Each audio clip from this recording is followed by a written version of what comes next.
एमपीएससीची पूर्व परीक्षेबाबत साम टीव्हीची ही एक्सक्लुझिव्ह बातमी आहे. कारण एमपीएससी पूर्व परीक्षेच्या प्रश्नपत्रिका 40 लाख रुपयांना विकण्यात येत असल्याची धक्कादायक माहिती एका व्हायरल ऑडिओ क्लिपमधून पुढे आली.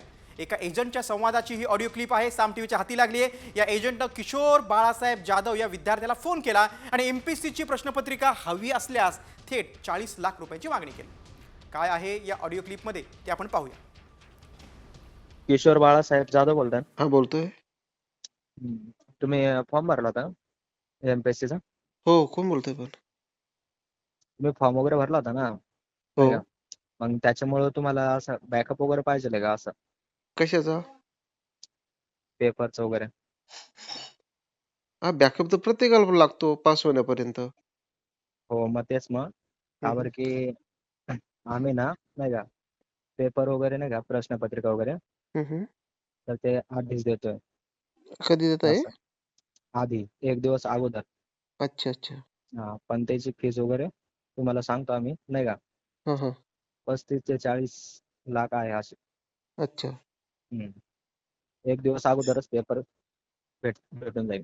हा हा. हा, असं आहे. मग तुम्ही इच्छुक आहात का नाही ते आम्हाला सांगा.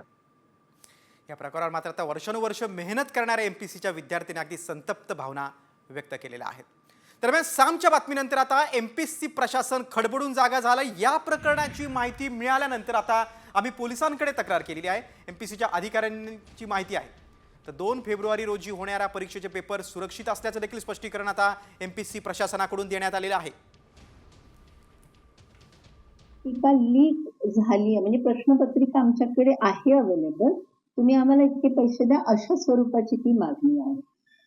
आणि या संदर्भात सर्वात महत्त्वाचं म्हणजे आम्ही आज सकाळी जेव्हा आम्हाला ही माहिती मिळाली आम्ही पुणे पोलीस आयुक्त यांच्याकडे आम्ही या संदर्भातील रीतसर तक्रार देखील नोंदवलेली आहे आणि त्यांनी तपास सुरू केलेला आहे.